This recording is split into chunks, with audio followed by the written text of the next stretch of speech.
necesitamos pastores, cuando enviamos gente para allá, no los recibe, y a los que los quieren recibir se los prohíbe. Entonces dice el autor de la carta, cuando vaya, voy a ponerlo en su lugar porque no me gusta que tenga esa actitud. Fíjense lo que está sucediendo, a ver si estoy logrando ilustrarles el cuadro. Ahí tienen al apóstol, vamos a ponerlo como la figura de Dios, que quiere enviarle una carta bendiciendo a la iglesia, que quiere enviar ministerios a bendecir a la iglesia local, pero hay un señor de nombre Diótrefes, que sin duda alguna era el pastor, pero este bárbaro está cerrando la puerta a las bendiciones que Dios les enviaba. Me explico, a los intentos de bendecir que Dios tenía. Entonces descubrí cuál es la puerta de acceso que tiene Dios para poder bendecir a la iglesia, son sus pastores. Si tenemos pastores entendidos de lo que es su ministerio, si tenemos pastores entendidos de lo que Dios está queriendo hacer, pues vamos a poder abrir la puerta y le vamos a decir al Señor, bienvenido Señor, hágase tu voluntad en esta casa. Pero si tenemos pastores distraídos, si tenemos pastores que andan en otro rollo, en otro canal, están en otras cosas, andan más ocupados en ser famosos y en ser conocidos y ese tipo de cuestiones, pues ahí se va a cerrar la puerta. Y aunque Dios quiere traer bendición a la vida de las personas, hay una puerta que se cierra y que no permite el acceso de las bendiciones que Dios quiere. Entonces, si me estoy explicando bien y me están captando, digan conmigo, necesitamos tener una puerta abierta. Yo creo que aquí la tienen, ¿verdad? Yo creo que la tienen, pero vean qué importante. Miren, en este contexto, soy bien honesto con ustedes, yo les digo una cosa, Luis y Brisa, sus pastores, y mi esposa y yo, ya no necesitamos un crítico más. Ya tenemos suficientes. Lo que sí necesitamos es gente que nos esté bendiciendo para que Dios nos permita hacer puertas abiertas. Puertas abiertas. Fíjate, ¿qué es una puerta? Aquí tengo varias puertas enfrente de mí. ¿Qué es una puerta? Analízalo. Una puerta es un acceso. ¿Estamos de acuerdo? Pero también es un límite.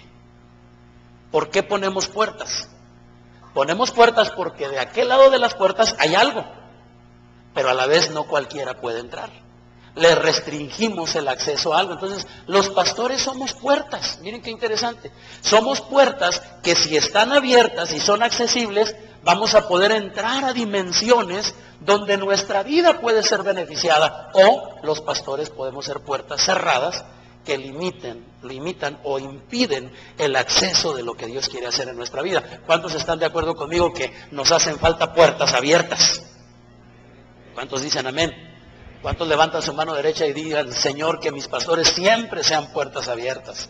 Que nunca sean puertas cerradas, que sean puertas abiertas. Ahora sí, que sean puertas cerradas a lo malo, a la distracción, etcétera, todo tipo de cuestiones ahí equivocadas. Pero necesitamos pastores que sean puertas abiertas para que la bendición de Dios pueda llegar. Fíjate, ¿te das cuenta el cuadro que estoy tratando de dibujarte? A ver si lo estoy logrando. Resulta que los pastores somos la puerta por la que Dios puede entrar. Si soy una puerta, entiendo lo que soy y abro o libero la puerta, entonces mi gente va a ser bendecida. La gente que me reconoce como pastor va a poder ir avanzando, va a entrar a mejores dimensiones en su vida. Pero ¿qué pasa si soy una puerta cerrada, si no entiendo lo que Dios está queriendo hacer? ¿Qué pasa si no me cae el 20 de lo que Dios está queriendo hacer? Pues tú vas a estar muy necesitado, pero no va a tener acceso a Dios. Y tú puedes decir, no hermano, no está equivocado. Yo creo que si Dios me quiere bendecir, me va a bendecir, lo haga o no lo haga. No, déjame decirte, Juan quería bendecir a la iglesia. Les enviaba cartas, les enviaba ministerios, pero ahí estaba un Diótrefes metiche que no dejaba que la bendición entrara. Entonces, aunque quería el apóstol bendecir a la iglesia, aquella bendición estaba siendo limitada. ¿Me estoy explicando bien? Entonces, por eso es que necesitamos pastores. Necesitamos pastores. Necesitamos gente que abra la puerta a la bendición, y necesitamos que Dios levante esa gente que tiene las llaves y que puede llevarnos a dimensiones diferentes. Fíjense, en Mateo capítulo 9 hay un cuadro donde el Señor Jesucristo está teniendo una reacción bien interesante. Creo que en algún momento yo les compartí algo al respecto. Mateo 9, a partir del versículo 36, está escrito en la Biblia que el Señor se conmovió. Dice que al ver las multitudes tuvo compasión de ellas. Dice, porque las vio desamparadas y dispersas como ovejas que no tienen pastor. Entonces, ¿cómo ve el Señor a una persona que no está caminando bajo cobertura pastoral? La compara con una oveja desamparada y dispersa.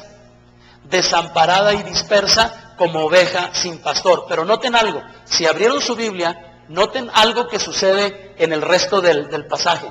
Cuando el Señor, voy a usar esta figura. Imaginen que el Señor está aquí parado y está viendo a la gente, está viendo la cantidad de gente. Entonces dice, viendo a las multitudes, tuvo compasión de ellas porque le parecieron como ovejas sin pastor. Fíjense lo que sucede. Y cuando ve a las multitudes desamparadas y dispersas, voltea con sus discípulos y les dice, ruéguenle al Señor de la mies que envíe obreros a su mies, porque a la verdad la mies es mucha, pero los obreros pocos. Ahora, no sé si lo notaron, conéctense conmigo, ahí está sucediendo algo extraño. ¿Por qué? Porque cuando el maestro ve a las multitudes desamparadas y dispersas, no le dice a los discípulos, ruéguenle a Dios que esa gente se convierta. No les dice, ruéguenle a Dios que esas almas se acerquen al reino. No dice eso. ¿Qué es lo que dijo? Ruéguenle al Señor que levante pastores. ¿Cómo? Señor, pero lo que está disperso son las ovejas. Exacto. Mientras no haya pastores, las ovejas están desamparadas y dispersas. Mientras los pastores no estén entendiendo su responsabilidad, las ovejas andan desamparadas y dispersas. Por eso, fíjense qué interesante, normalmente cuando nosotros pensamos en el avance del reino de Dios, normalmente lo que haremos es pedirle a Dios que las almas se conviertan. ¿No es cierto? Es pedirle a Dios que las almas se salven. No muchos hacen esa oración, pero sean honestos conmigo. Sean bien honestos conmigo, bien honestos. No sean religiosos, no me vayan a cuentear acá, Sean bien honestos conmigo. ¿Cuántos de ustedes alguna vez en su oración le han dicho a Dios, levanta pastores, Padre? Gracias por tanta honestidad. En esto no os alabo. Hay un par de personas que dicen que sí han orado, Señor, levanta pastores. Sobre todo, levántame a mí como un pastor, ¿verdad? No, levanta pastores.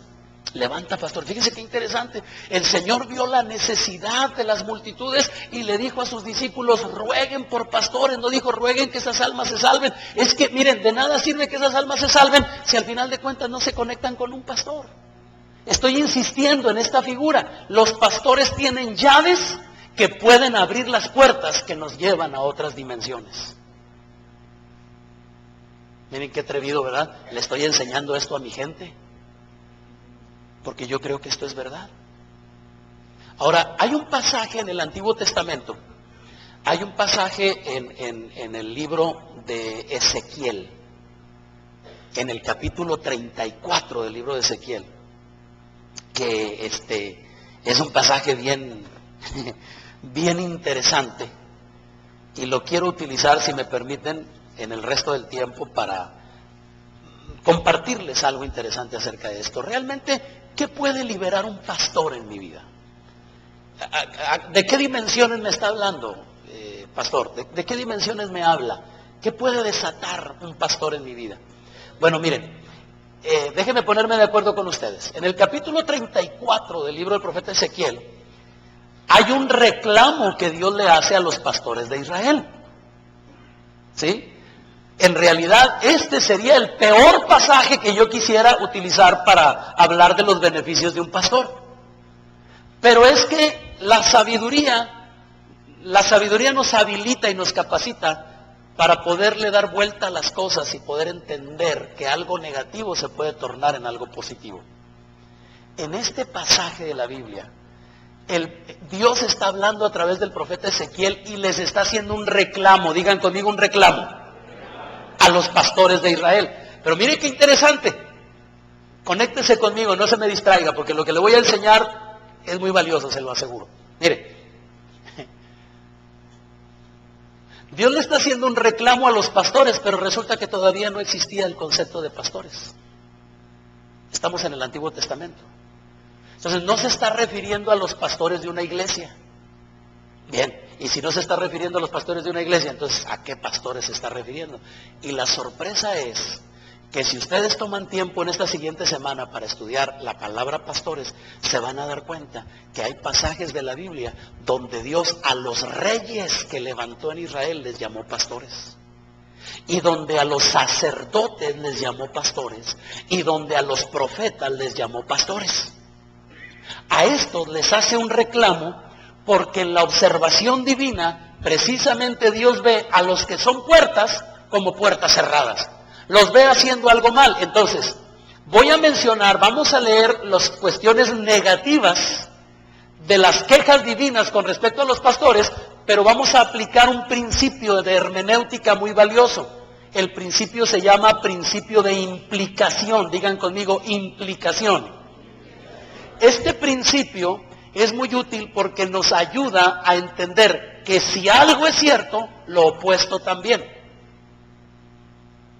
Por ejemplo, en algún momento les dije, en Hebreos capítulo 11 hay una expresión, está escrito, porque Dios no se avergüenza de llamarse Dios de ellos.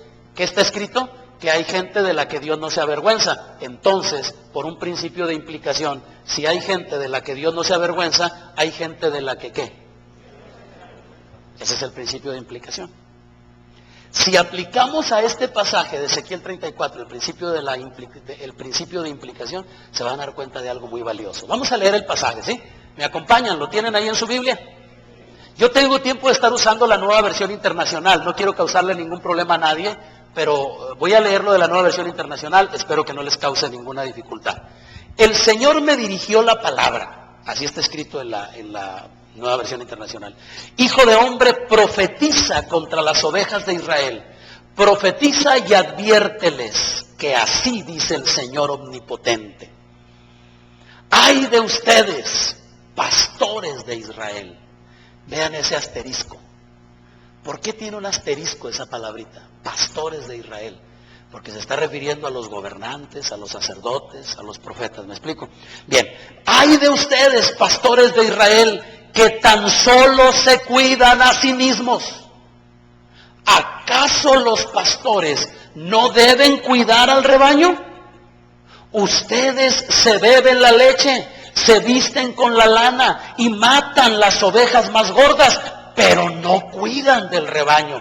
No fortalecen a la oveja débil, no cuidan de la enferma ni curan a la herida, no van por la descarriada ni buscan a la perdida, al contrario, tratan al rebaño con crueldad y violencia. Por eso las ovejas se han dispersado por falta de pastor. Miren, está con admiración. Por falta de pastor. Por eso están a la merced de las